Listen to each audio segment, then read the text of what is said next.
Hi everyone, a very warm welcome back to MEC-TEC. As you can see, we're out on the driveway and it is freezing. It's about -3 today, as you can see by my breath. It is really cold. The road's absolutely covered in snow. Our road never gets gritted and it's a one way in, one way out, so everyone always gets stuck right outside our house, which is always fun. Anyway, I'm waffling. Today we're working on probably the newest car I've ever worked on. In fact, I don't think I've worked on anything newer than this. This is my sister-in-law's 2018 Fiesta 1 litre EcoBoost, and it's come up on the dash that it needs an oil change or oil replacement or oil service or whatever it says. I'm not really sure, to be honest with you. This is far newer than I own. But we obviously need to do a service on it, and the dealer wanted to charge some extortionate price for a service, and I said no, don't do that. I said bring it round. I said I'll sort it out. I said I'll confirm on the price on what it cost, but it weren't cheap. It was sort of within sort of the £300 or £400 range for a service, which to my mind is ridiculous. We've got all the parts for this for just over £80, which is an oil filter, air filter and pollen filter. I don't think these run a fuel filter. I'm sure you'll correct me if I'm wrong, but I couldn't find a fuel filter for them, so if that does need changing, then obviously we'll have to come back and revisit that. But as far as I can tell from looking online, there isn't a fuel filter.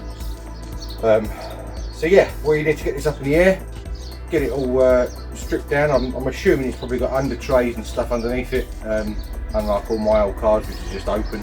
So we're probably going to have to take the under trays off, get the oil draining out of it, then we can come topside, do the air filter and the pollen filter, which is probably in the dash, and then we should be good to obviously get the drain plug back and get it refilled with oil, and should be good for another however many thousand miles it's due for. I'm not really sure what the mileage sort of spec is on these as far as an oil change, but probably 8 to 10,000 I would imagine. But being the EcoBoost, it's always best to keep it changed, because I know in the past these have been a little bit troublesome. If you don't keep on top of the oil services, they do tend to go bang, which is why they call them EcoBooms rather than EcoBoosts.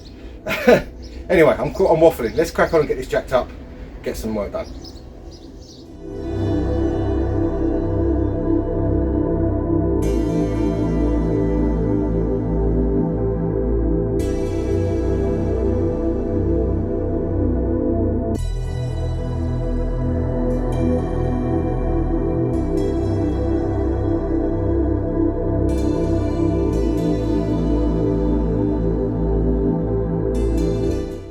Right, there we go, with the bonnet open. We've got our new bits and bobs on here. That's the pollen filter, that's the air filter. Unfortunately couldn't get a Bosch one for some reason, it was unavailable. Oil filter, oil. This is oil, this oil is specific for the EcoBoost. It says Ford EcoBoost 1 litre 3-cylinder on there. So that is the good stuff, hopefully, the right stuff. That's what Euros have recommended, so that's what we've got. Now under the bonnet, there's obviously not a lot to see under here. This is your air filter, which looks like it's just held in with 2 clips, which is going to be really easy to change.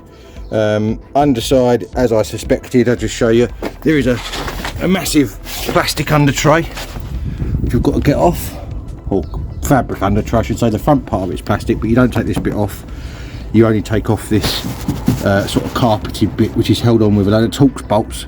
I think they're T20s or T30s, one of the two. So we'll whip that off, then we can get the oil draining out of it, and then we can come back topside, do that air filter. I've got to find where the oil filter is as well, because I haven't found that yet, so I'm assuming it's going to be under that tray. So I'll get that off and I'll come back to you in a sec.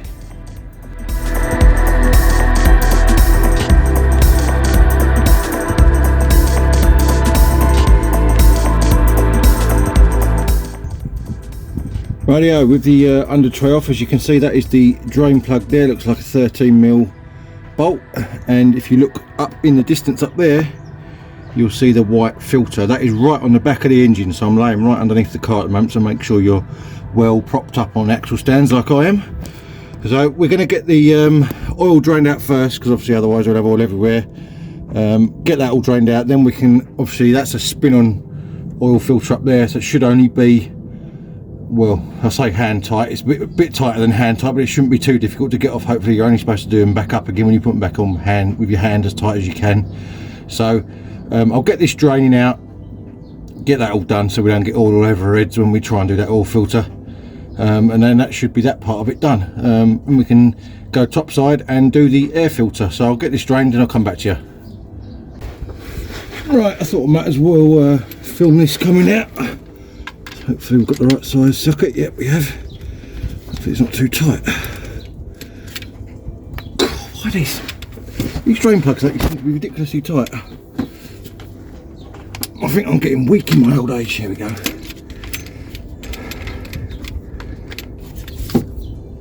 Alright. Get the bowl ready. Don't get all over. They say we don't get all over the drive. The drive's already covered in oil, but more so.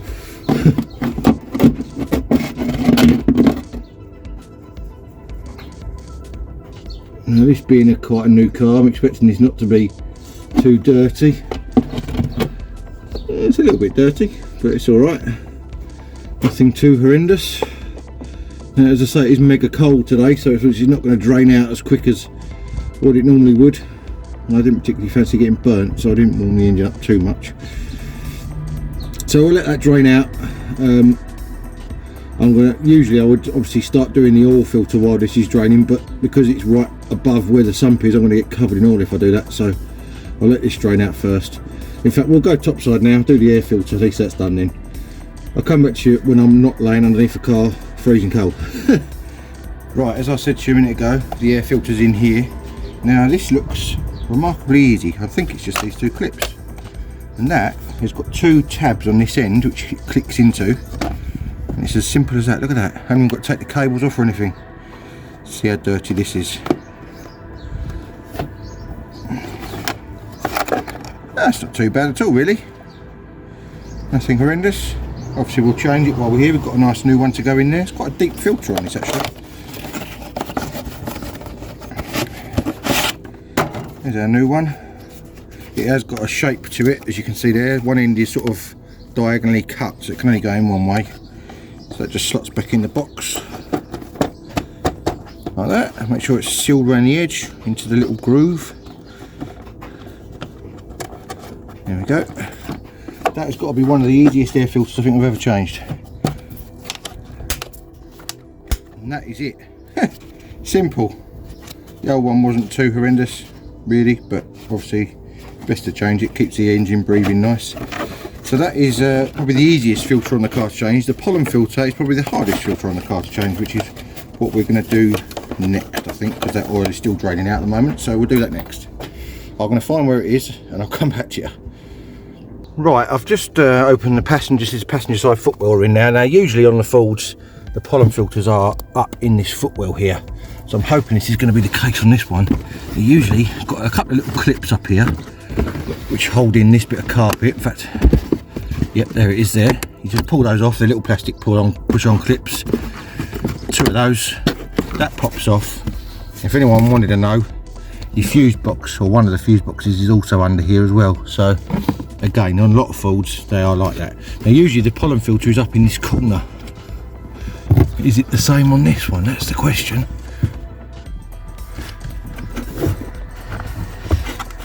I can't see it. Usually it's sort of here. I can feel the air back of the air box. Might have to take off this side panel possibly. I'm going to do a bit of investigation because I'm not 100% sure. I've not worked on one of these before, so I'm going to see where it is. Once I've found it, obviously I'll come back and show you exactly where it is. Right, ignore everything I just told you. Well, I say ignore everything. It's not in the passenger footwell. As you can see by the pedals, we are in the driver's footwell. I'm not going to lie, I looked this up online. You have to pop this little cover off of here, which reveals a T30 Torx. Let me ratchet, hang on. Right, T30 Torx. Undo that. Take a look on that, and this panel drops down a little way, and then you can remove it. What's that getting caught on? There we go. Right, that's the Torx out. This should just drop forwards. There you go, and take that out. Now, you can see there now. This cover, which has got 4 T20 Torx in it. So we'll undo those, and that will reveal our pollen filter, or cabin filter, whichever you want to call it.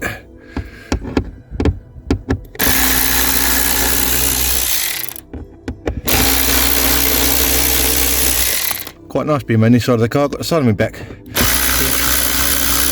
Around the other side, it's absolutely freezing.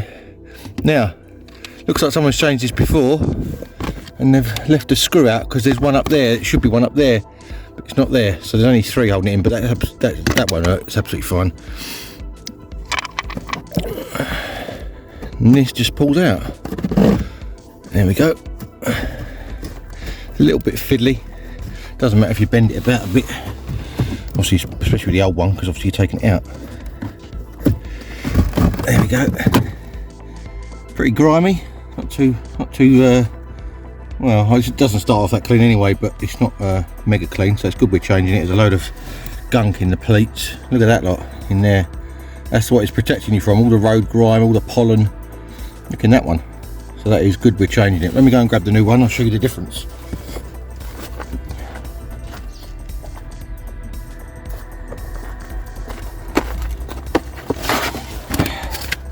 How about that for a difference? Yeah, I think it needed changing. Right, also make sure when you put it in, it's got an airflow direction on the top with the arrows. Make sure that's facing the back of the car effectively, so it's obviously the airflow is coming into the car, so these arrows want to be facing the boot. And then you just basically slide that back in there. And this one's a little bit more bendy than the other one, so hopefully it'll go in fairly easy. It's a bit fiddly, but it's, take your time and it will go in. Hopefully. Come on.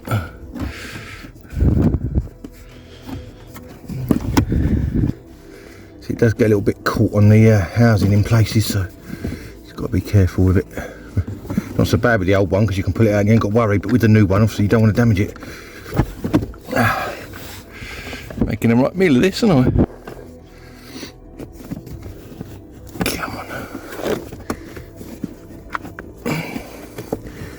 Have to sort of feed it in once it gets to a certain point, and it sort of squares up a bit. There we go. See, there you go. That's it. That's him. So now we can get that cover put back on, and that is that pollen filter done. Now it's got a little blue seal on the inside of that, which obviously goes inward. Make sure that's obviously not pinched anywhere it shouldn't be. Feel out the way I'm leaning on it otherwise. Just goes back on there like that. As I say, usually if it's not been done before, it would have 4 screws in it, but this one's obviously been done once before. It's a few years old now, this car. It has been done by the dealer previously, so they obviously decided not to put the 4th one back in because it was the hardest one to get to.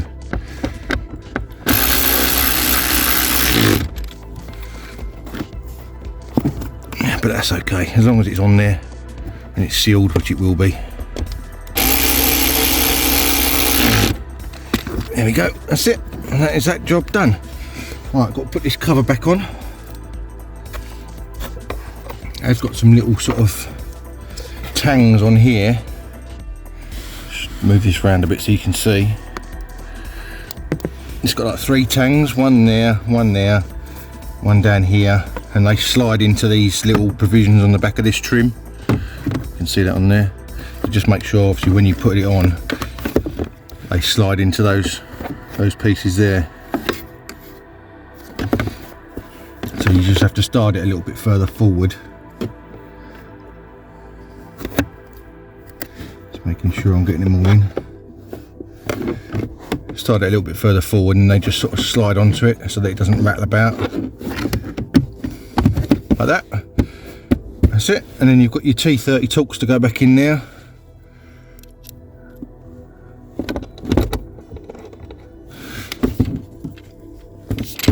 Whoop.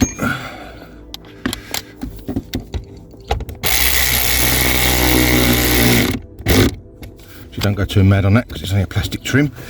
And your little clip thing, little cover, it's got writing on it, so I'm assuming it goes writing upwards. Sorry, you couldn't see that very well, could you? That's it, and that is your pollen filter replaced. Now the oil should have drained out by now, so we can get that sump plug back in and get the oil filter changed. Let's get back under the car. Right, I've got you propped underneath the engine. Hopefully you'll be able to see this all right. Now I've got the drain plug back in for the oil. I'm just moving the bowl back underneath so we can get this oil filter undone.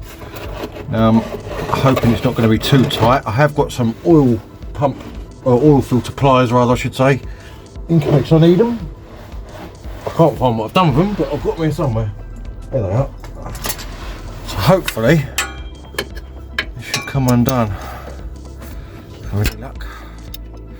It is a bit fiddly to get to, I'm not going to lie. Let's try it with my hand first to see whether it comes undone. Oh god, no, that's tight. Even though they usually only get put on by hand, they do tend to sort of, obviously with the heat and stuff, work their way a bit tight. So you sometimes need a remover or a pair of these oil filter pliers or something like that to obviously get it undone. Hopefully it won't fight me too much. My arm, there we go, see? Didn't take a lot. My hands are freezing and my grip is not what it used to be, if I'm honest. Right, let's get this. I'm trying to do this also without getting an armful of oil, which is not gonna go so well. I don't think. I'm going to get it everywhere. There we go. I'm hoping that the most of the oil might have drained out of it already. But because you're in there, I would normally put my arm where you are. What I might do is just loosen it a bit and see if anything drains out. I'm going the wrong way. Silly sausage. I'm hoping because it's at a slight angle. Oh, there it goes. Around my arm.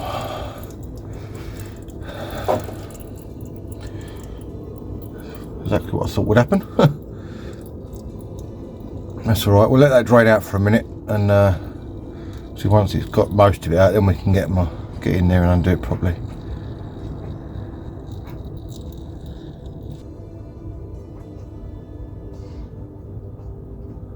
Right, what I'm going to do, I'm going to move the camera out of the way and I'll get my arm in where you are, because I can't get in there otherwise without it dripping all over me.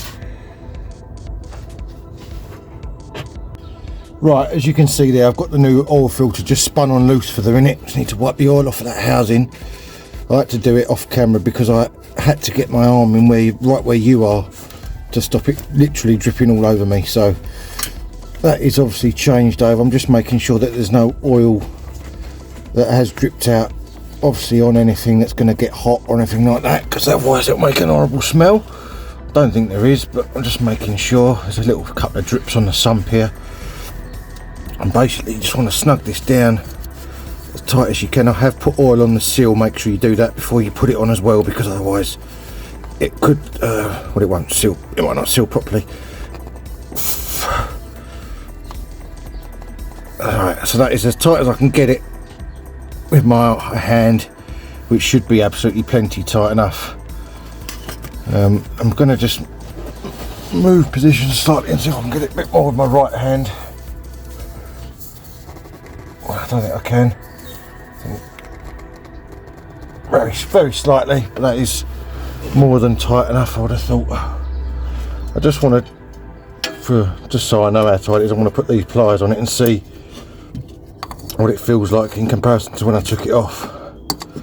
As not being my car, obviously I don't want it to go wrong. Well, I don't want it to go wrong my car either, but especially not if it's not my car.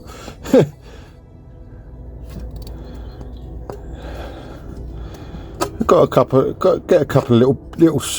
I'm only nipping this. It's not tight. Don't get me wrong. I'm just nipping it, which is what it was before. So that should be absolutely fine. I ain't going to go no more than that. Unfortunately, I've marked the paint slightly, but there we go. There we go. That's our new oil filter installed, or fitted, I should say. Now we can go topside, refill it with oil, and then I've got to work out how to reset the oil light. That's probably going to be the hardest bit. I'll come back to you in a sec.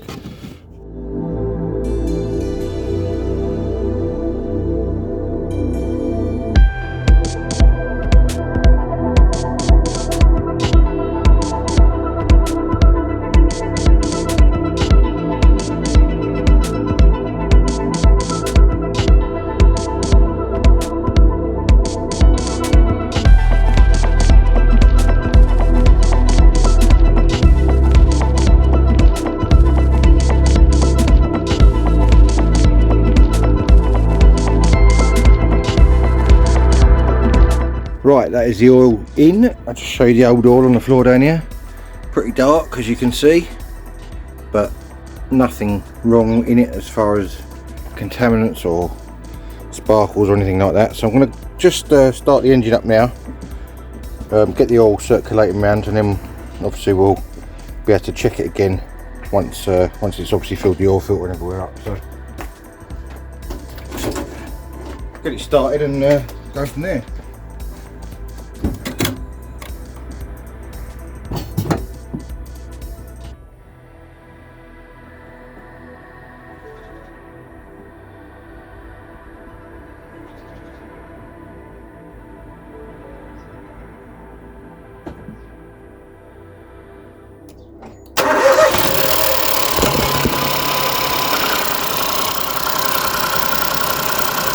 Phone fell off the stand, but there we go. Right, we'll let that run for a minute and obviously let the oil get round it and let it all drain down again, and then check it again and make sure we're at the right level, and that should be job done. Top banana. Right, I've given this a final top up. Let's do the old dip test and see what it comes out like. Look at that, spot on. So that is now full of nice new oil. We've got the new filter on there, the new air filter, new pollen filter. Make sure you put your cap back on, otherwise you'll have oil everywhere. And there's one last thing we've got to do, which is the engine oil light on the dash. I've got to work out how that needs to be reset. Probably going to be another Google, and then I'll show you exactly what we have to do to reset it. Come back to you in a sec. Right, hopefully this is going to be fairly easy. We'll switch the dash on, and obviously it says press clutch to start. Now you have to use the controls on the steering wheel here, and it says oil change required. See, full power active, driver's door open, oil change required. There we go. So what we have to do is go use our down arrow on the steering wheel just there, and we go down. Actually, you have to toggle this. It's a toggle. You go down in the menu to settings, that one there. Why is it not going into it?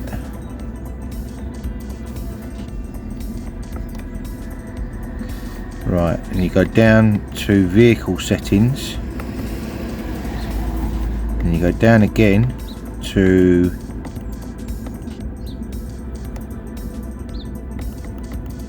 nope, that's not it. Hang on.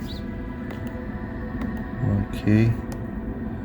Why do they always make it look so simple when you're online, and then it's not really that simple at all?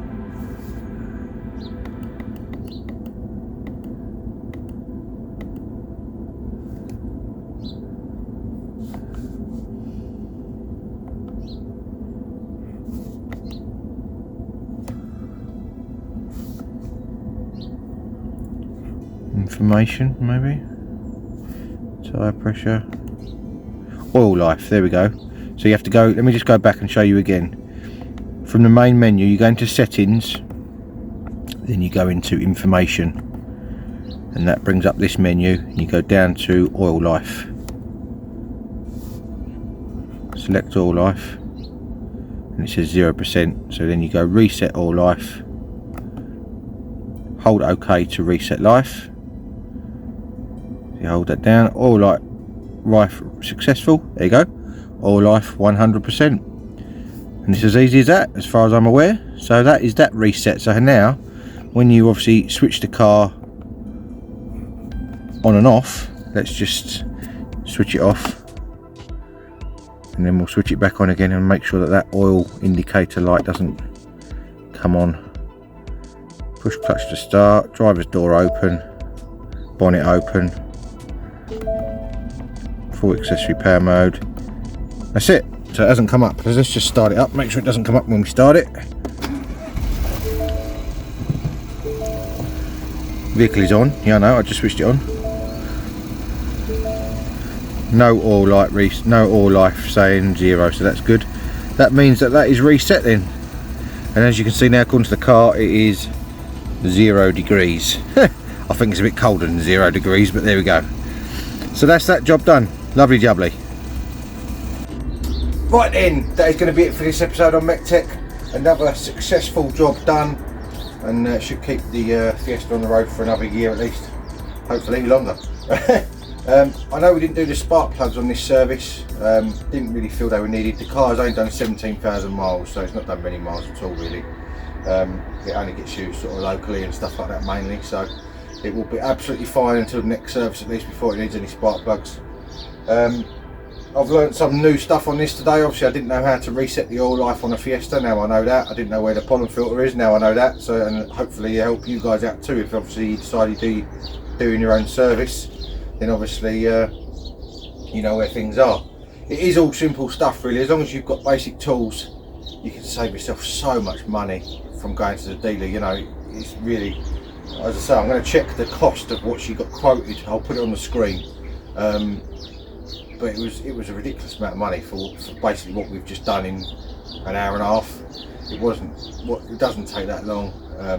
Obviously you need the tools to do it in the first place, but then you know me, I've got all the tools, got umpteen billion projects on and all the rest of it, so it's all good. Anyway, I'm waffling. If you do like what you see, maybe consider hitting that subscribe button down there and ring the little notification bell to you every time I upload a video. Give me a thumbs up on the video as well, it would really help me out. Obviously helps with all the algorithm in YouTube and whatever else. I have got Instagram, MEC_TEC1985, and I have got Facebook, MEC-TEC, for little sneak peeks during the week of what I'm up to. And all that is left for me to say is thank you very much for watching. Can't talk because it's so cold out here. And if you want to join me soon for more automotive adventures, I'll see you again next time. Cheers guys.